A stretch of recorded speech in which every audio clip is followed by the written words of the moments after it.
बात करने के लिए लॉगिन करें www.astrotak.com। नमस्कार, बहुत स्वागत है आपका। आप देख रहे हैं चाल चक्र और मैं हूं आपके साथ शैलेंद्र पांडे। भगवान शिव के निराकार स्वरूप की पूजा शिवलिंग के रूप में की जाती है और ये शिवलिंग की पूजा अपने आप में बड़ी अनूठी है, बड़ी अद्भुत है। साकार ईश्वर को होते हुए भी निराकार स्वरूप का भाव लेना, ये अनूठी बात केवल भारतीय दर्शन में ही संभव है और वो शिवलिंग के माध्यम से हमने संभव कर दिखाया है। भगवान शिव के शिवलिंग कोई छोटी घटना नहीं है, बहुत बड़ी घटना है और विज्ञान के दृष्टिकोण से देखें तो एक विशेष तरह की ऊर्जा और विशेष तरह का आभा मंडल ये प्रदान करते हैं। दुनिया भर में वैसे तो भगवान शिव के अनेक शिवलिंग हैं, अनेक ज्योतिर्लिंग हैं, लेकिन भगवान शिव के दो ज्योतिर्लिंग ऐसे हैं जो एक ही शिवलिंग के, एक ही शिव के दो भाग हैं। कौन से हैं वो ज्योतिर्लिंग और क्या है उनकी महिमा, आज इस विषय पर बात करेंगे। चाल चक्र में क्या खास है आज, चलिए बताते हैं आपको।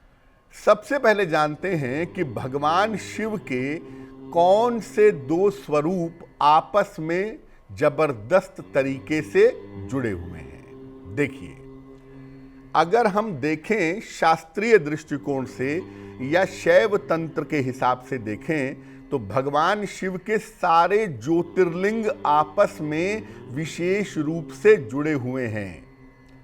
इन ज्योतिर्लिंगों का जो स्थान है, चाहे वो उज्जैन हो, चाहे वो त्र्यंबकेश्वर हो, ठीक है ना, इनके पीछे का भी एक साइंस है, एक विज्ञान है। इन तमाम ज्योतिर्लिंगों में दो ज्योतिर्लिंग ऐसे हैं जो एक ही शिव के, एक ही ज्योति के दो हिस्से हैं। एक है केदारनाथ और दूसरा है पशुपतिनाथ। ये भगवान शिव के एक ही ज्योति के दो भाग माने जाते हैं। यानी पशुपतिनाथ केदारनाथ का हिस्सा है और केदारनाथ पशुपतिनाथ का हिस्सा है, ये बात समझ लीजिए। पहले आपको बताते हैं कि पशुपतिनाथ की महिमा क्या है। कौन है पशुपतिनाथ? देखिए, हिंदू धर्म के 8 पवित्र स्थल माने जाते हैं जो हिंदुओं के लिए सर्वाधिक पवित्र है पूरी दुनिया में। पहला पुष्कर, बद्रीनाथ, मानसरोवर, काशी विश्वनाथ, अयोध्या, मथुरा, लुम्बिनी और पशुपतिनाथ। ये हिंदू धर्म के सबसे प्रमुख स्थान माने जाते हैं। इसमें से पशुपतिनाथ नेपाल में स्थित एक पवित्र स्थल है। ये जो पशुपतिनाथ है, ये शिव जी का एक विशेष मंदिर है जिसमें भगवान शिव पंचमुखी स्वरूप में विद्यमान हैं। शिव के भी 5 मुख हैं और हर मुख का अलग नाम है, अलग प्रभाव है, वो आगे आपको बताएंगे। तो भगवान शिव सामान्यतः एक लिंग के रूप में, निराकार रूप में हर जगह विद्यमान होते हैं, लेकिन पशुपतिनाथ में जो भगवान शिव विद्यमान हैं वो पंचमुखी हैं। ये स्थान नेपाल के बागमती नदी के तट पर स्थित है। भगवान शिव की विशेष कृपा पाने के लिए पशुपतिनाथ का दर्शन और पूजन अत्यंत कल्याणकारी माना जाता है। अब ये मंदिर है कैसा? जो पशुपतिनाथ का मंदिर है, ये है कैसा और शिव जी का स्वरूप कैसा है यहां पर? देखिए, पशुपतिनाथ का जो मंदिर है, ज्यादातर मंदिर का निर्माण लकड़ी से हुआ है। मंदिर का जो शिखर है वो स्वर्णिम है, गोल्डन है और वहां पर त्रिशूल और डमरू विद्यमान है। मंदिर के चारों ओर 4 दरवाजे हैं। मुख्य मंदिर में महिष रूपी भगवान शिव का शिरोभाग है। अब ये जो है वो चीज इंपॉर्टेंट है। महिष का मतलब होता है भैंसा और शिरोभाग का मतलब होता है आगे का हिस्सा। तो भैंसे के आगे के हिस्से के रूप में भगवान शिव वहां पर विद्यमान है। अब भैंसा कहां से आ गया? ऐसा माना जाता है कि जब युद्ध समाप्त हुआ महाभारत का, तो पांडवों ने चूंकि अपने भाई बांधवों की हत्या की थी, युद्ध में उनका वध किया था, इसलिए उस पाप को क्षमा कराने के लिए पांडव तपस्या करने लगे केदारनाथ में। भगवान शिव वहां प्रकट हुए भैंसे के रूप में, और जब वहां से जाने लगे तो भीम ने उन्हें पहचान लिया, लेकिन तब तक भगवान शिव वहां से विलीन होने लगे। अंत में क्या हुआ, भीम ने छलांग मार के उनका जो पृष्ठ भाग था, पीछे का हिस्सा था, वो पकड़ लिया, वो वहां स्थिर हो गया। आप देखिए केदारनाथ में जो शिवलिंग है वो सामान्यतः लंबा सीधा शिवलिंग नहीं है, वो बिल्कुल भैंसे के पीठ की तरह से उभरा हुआ है। ये भैंसे की पीठ थी, जो महिष रूपी शिव थे उनका पृष्ठ भाग था जो केदारनाथ में है, और जो उनका मुख निकला, जो आगे उनका चेहरा निकला उस भैंसे का, वो निकला पशुपतिनाथ में। वो शिरोभाग है जो पशुपतिनाथ में विद्यमान है। यानी भगवान शिव भैंसे के रूप में थे, पीछे का हिस्सा केदारनाथ और आगे का हिस्सा पशुपतिनाथ कहा जाता है। ये एक ही शिव के ज्योति के दो स्वरूप माने जाते हैं। इस शिवलिंग में 5 मुख हैं, 4 मुख 4 दिशाओं में है और एक मुख ऊपर की तरफ है। पहला जो दक्षिण मुख है उसे कहते हैं अघोर। दक्षिण मुख से ही भगवान शिव ने माता पार्वती को तंत्र साधना सिखाई थी। ये जो अघोर मुख है, ये तंत्र साधना, तंत्र शक्ति का प्रतीक है। दूसरा जो चेहरा है वो पूरब मुखी है, ये तत्पुरुष है। तीसरा उत्तर मुखी है, जिसे अर्धनारीश्वर कहते हैं, और चौथा पश्चिम मुखी है, जिसको सद्योजात कहा जाता है। इस शिवलिंग का 5वां मुख जो ऊपर की ओर है उसे ईशान कहते हैं। ईशान कोण जानते हैं ना, ईशान शिव का ही नाम है। इसीलिए शिव की पूजा ईशान कोण में बैठ करके करना सबसे ज्यादा अच्छा माना जाता है।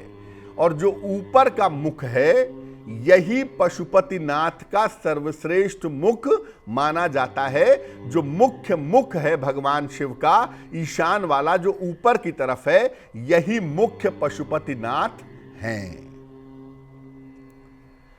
ये तो हो गई पशुपतिनाथ की महिमा। आपको बताया कि एक ही भैंसे के 2 स्वरूप हैं। भगवान शिव जब भैंसे के रूप में आए तो उनका पृष्ठ भाग केदारनाथ में रह गया और आगे का हिस्सा पशुपतिनाथ में निकला। इसलिए अगर आप केदारनाथ का दर्शन करते हैं तो आपको पशुपतिनाथ का दर्शन जरूर करना चाहिए, और अगर आप पशुपतिनाथ का दर्शन करते हैं तो आपको केदारनाथ का दर्शन करना चाहिए, क्योंकि ये दोनों ज्योतियां आपस में इंटर कनेक्टेड हैं। अब आपको बताते हैं केदारनाथ के महत्व के बारे में। उत्तराखंड के 4 धाम में से एक धाम है केदारनाथ। ये हिमालय की केदार चोटी पर स्थित है, इसीलिए इसे केदारनाथ कहते हैं। इस धाम में भगवान शिव का दिव्य ज्योतिर्लिंग विराजमान है, और ये धाम अलकनंदा नदी के तट पर स्थित है। ये माना जाता है कि बिना केदारनाथ के दर्शन के बद्रीनाथ का दर्शन सफल नहीं होता। शिव जो है वो मुक्ति और मोक्ष के देवता हैं। आप जब कठोरता से साधना करते हैं, जब कठोरता से ध्यान करते हैं, तो शरीर में अग्नि की मात्रा बढ़ जाती है, और जब शरीर में फायर बढ़ जाता है तो आदमी का गला सूखता है, आदमी को प्यास लगती है। इसीलिए आप देखेंगे कि पूजा उपासना करने के बाद लोग तुरंत पानी पीना चाहते हैं। ऐसा हालांकि करना नहीं चाहिए, कम से कम 5 मिनट बाद ही पानी पीजिए। लेकिन जल की कमी होती है शरीर में, क्योंकि जल जो है शरीर का, वो फायर में कन्वर्ट हो जाता है, ऊर्जा बहुत सारी पैदा हो जाती है। इसीलिए कहा गया कि भगवान शिव का ध्यान करके जल ग्रहण करने से मुक्ति और मोक्ष प्राप्त होता है। वैसे भी जान लीजिए कि भगवान शिव मुक्ति मोक्ष के देवता हैं। अगर आप गहरा ध्यान उनका करेंगे तो आपको मुक्ति मोक्ष प्राप्त होगा। अब ये जानते हैं कि केदारनाथ के पीछे का पौराणिक इतिहास क्या है। माना जाता है कि भगवान शिव यहां भैंसे के रूप में प्रकट हुए थे। पांडवों के अथक परिश्रम से उन्हें यहां शिव जी का दर्शन हुआ और वो पाप मुक्त भी हुए। इसीलिए केदारनाथ के शिवलिंग का जो स्वरूप है वो भैंसे के पीठ के समान है। जैसा आपको मैंने कथा बताई कि जो पृष्ठ भाग था वो केदारनाथ में गया और जो शिरो भाग था, आगे का भाग था, वो पशुपतिनाथ में गया। एक ही भैंसे के दो स्वरूप हैं, दो हिस्से हैं, केदारनाथ और पशुपतिनाथ, और वो भैंसा कोई साधारण भैंसा नहीं है, वो भगवान शिव का स्वरूप है। अब ये जानते हैं कि केदारनाथ का स्वरूप कैसा है। केदारनाथ मंदिर की ऊंचाई लगभग 80 फीट है, जो एक विशाल चौकोर चबूतरे पर खड़ा है। इस मंदिर के निर्माण में भूरे रंग के पत्थरों का प्रयोग किया गया है। मंदिर के ऊपर स्तंभों के सहारे, खंभों के सहारे लकड़ी की छत बनाई गई है और इस छत के ऊपर तांबा मढ़ा गया है, तांबा लगाया गया है। मंदिर के गर्भगृह में केदारनाथ का स्वयंभू ज्योतिर्लिंग है, जो अनगढ़ पत्थर का है, भैंसे के पीठ के समान दिखाई देता है, इसको तराशा नहीं गया है। इसी लिंग की पूजा, उपासना और परिक्रमा की जाती है और ऐसा मानते हैं कि जो कोई भी केदारनाथ में जाकर के तपस्या करता है, याद रखिए मैं तपस्या की बात कर रहा हूं, केवल दर्शन की नहीं। दर्शन करने के अपने फायदे हैं, अपने लाभ हैं, इसमें दो राय नहीं है। लेकिन अगर आप केदार जैसी स्थान पर जाएं, थोड़ा समय निकालें, वहां पर भगवान शिव के नाम का जप करें, या अगर आप ध्यान जानते हो तो गहरा ध्यान करने का कुछ समय प्रयास करें। ये नहीं कि गए दर्शन किया और भाग लिए, वहां जाकर कुछ समय बिताइए। या तो शिव मंत्र का खूब जप कर लीजिएगा, या तो वहां पे भगवान शिव का ध्यान कर लीजिएगा। आपका मन पवित्र होगा और मुक्ति का प्राप्त होना आपके लिए आसान होगा। तो ये बड़ी अद्भुत और बड़ी विलक्षण बात है कि भगवान शिव के ज्योति के दो स्वरूप हैं, केदारनाथ और पशुपतिनाथ, और जहां तक संभव हो जीवन में एक बार इन दोनों ज्योतिर्लिंगों का दर्शन जरूर करना चाहिए।